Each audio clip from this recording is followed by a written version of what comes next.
अगर मैं नुपुर शर्मा की माँ को अगर कुछ बोलूं तो क्या नुपुर शर्मा बर्दाश्त कर पाएगी? दिलों में सीनों में कुरान मौजूद है तो ये मेरी आका की देन है।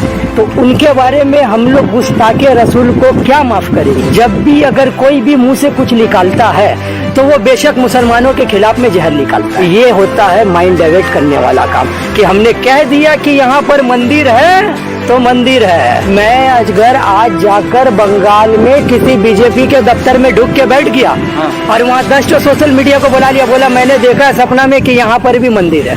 तो आप मानेंगे ये बात को? और अगर कोई नहीं सुधरता है तो उसके लिए आप और हम कुछ नहीं कर सकते। हम और आप यही कह सकते हैं कि वहाँ मस्जिद थी, मस्जिद है और मस्जिद रहेगी। अगर मैं नुपुर शर्मा की माँ को अगर कुछ बोलूँ तो क्या नुपुर शर्मा बर्दाश्त कर पाएगी? और जिनको हम लोग के दादा परदादा, हमारे परदादा जाने कि उनके परदादा हमारे आका की जो मोहब्बत और हम मुसलमान सुन्नी मुसलमानों के जो दिलों में सीनों में कुरान मौजूद है तो ये मेरी आका की देन है। तो उनके बारे में हम लोग गुस्ताखे रसूल को क्या माफ़ करेंगे? ये हम लोग कभी ज़िंदगी में माफ़ नहीं करेंगे। एक किस्म का फुहारा है, मगर वो फुहारा के ऊपर में जो आप देख रहे हैं ना, जो आपको लोगों को जैसा नज़र आ रहा है कि बीच में एक गोल दाग है और ऐसे ऐसे 4 किस्म का एरो है, तो वो नाभि का डिजाइन है। इंसान के पेट के नीचे में जो नाभि होता है ना, वो नाभि का डिजाइन है और वहाँ से पानी निकलता है बिल्कुल। अब आप उसको अगर कुछ और बना दे तो ये आपकी मैटर है। अब मैं आपके कैमरामैन से ज़रा सा गुजारिश करना चाहता हूँ, देखिए दूर में बहुत सारा आपको खोला का, उधर देखिए दूर में बहुत सारा खोला का आपको लंबा लंबा चिमनी नजर आ रहा है। तो मैं इसको क्या बोलूं? मेरे भाई? अब आप कल होके इसको भी कहेंगे कि ये भी मंदिर है, ये भी शिवलिंग है।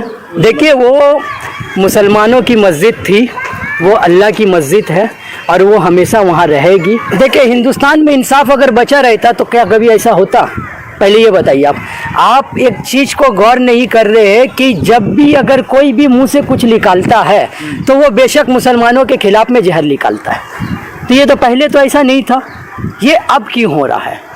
क्या ये कहीं ना कहीं से कुछ ना कुछ इसको चलाने वाला का जो एक हेड डिपार्टमेंट का आइडियोलॉजी है जो इस चीज़ को चला रहा है, वो लोग 9 साल के बाद फुल अपने हाफ पैंट से फुल पैंट में आए। अगर ये अपने 9 साल के बाद हाफ पैंट से फुल पैंट में आए हैं और ये अपने दामाद खोज के लाएंगे मुस्लिम, तो इनको ये चीज़ पसंद है। मगर मुसलमान क्या खाएगा, क्या पहनेगा, क्या उठेगा, क्या बैठेगा, कहाँ सोएगा, अब क्या टॉयलेट भी जाएगा तो क्या इनकी इजाज़त लेना पड़ेगी? क्या ये सर्टिफिकेट बांट रहे हैं? तो इन लोगों के पीछे में ऐसा कौन चाह रहा है जो इन लोगों को सपोर्ट कर रहा है? आरएसएस को चला रहा कौन? बीजेपी को चला रहा कौन? आप ये बताइए। आज बीजेपी को चलाने वाला बनाने वाला यही तो कुछ चाह रहा है। आरएसएस है, विश्व हिंदू परिषद है, यही लोग तो है। और कौन है इसके सामने? और तो कोई नहीं है। अब इस किस्म का माइंड जो वाश होता है, जो लोगों के माइंड वाश कर देना कि ये जनता टीवी हिंदुस्तान का लोगो लगा हुआ है, भाई ये जनता टीवी हिंदुस्तान नहीं है ना। देखिए ये बच्चा भी बोल रहा नहीं है।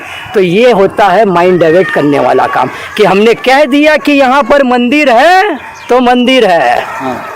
नहीं मेरे भाई, वो अल्लाह की घर है और मुसलमानों की मस्जिद है, हमारी मस्जिद है, आपकी मस्जिद है। और हमारे मस्जिद में आप हिंदू भी आ सकते हैं, मुसलमान भी आ सकते हैं, हमारी मस्जिद में किसी का मना नहीं है। मैं अजगर आज जाकर बंगाल में किसी बीजेपी के दफ्तर में ढुक के बैठ गया और वहाँ 10 सोशल मीडिया को बुला लिया, बोला मैंने देखा सपना में कि यहाँ पर भी मंदिर है। तो आप मानेंगे ये बात को?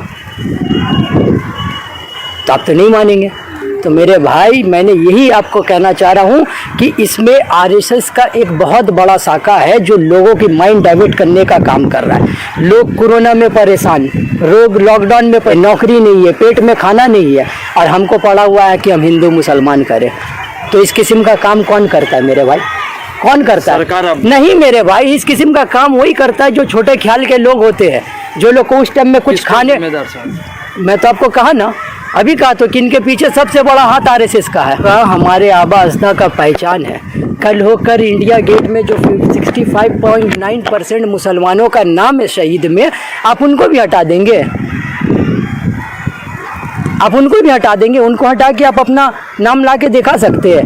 आप लोग गुलामी किए हुए आदमी हैं, तो आप लोग उस टाइम में गुलामी किए और आज आप हुकूमत कर रहे हैं। तो मैं वही बात तो आपका कह रहा हूँ कि जो लोग उस जमाने में गुलामी किया, गुलामी की रोटी तोड़ के जिनको आदत है, अभी उनको सोने के प्लेट में खाना मिले तो वो आपको और हमको अच्छे तरीके से देख सकते हैं?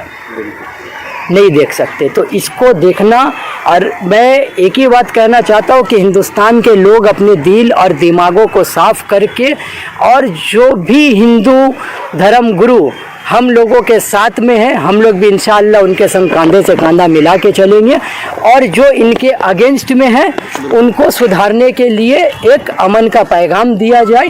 और अगर कोई नहीं सुधरता है तो उसके लिए आप और हम कुछ नहीं कर सकते। हम और आप यही कह सकते हैं कि वहाँ मस्जिद थी, मस्जिद है और मस्जिद रहेगी। देखिए, बाबरी मस्जिद में मुसलमानों को हक का फैसला मिला कहाँ?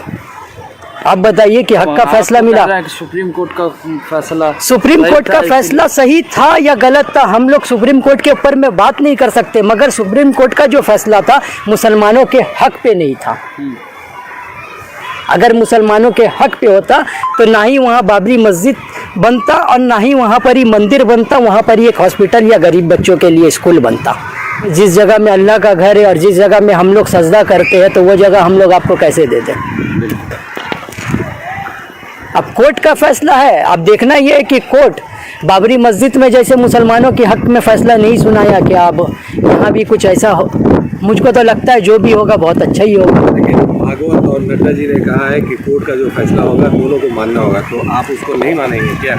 तो आपको क्या लगता है, बाबरी मस्जिद नहीं कोर्ट ने फैसला दिया तो मुसलमान नहीं माने क्या? इसको भी मान लेंगे। अगर मंदिर बनाने का हक में हुआ, अगर मंदिर बनाने का हक में हुआ तो कोर्ट तो ऐसे फैसला नहीं ना सुनाएगा। कोर्ट के अंदर में वेरिफिकेशन है, कोर्ट सिस्टम को देखेगा, सिस्टम को देखने के बाद फैसला सुनाएगा। आपके मेरे बोलने पे नहीं सुनाएगा। क्या मोहन भागवत कोर्ट है? कोर्ट है।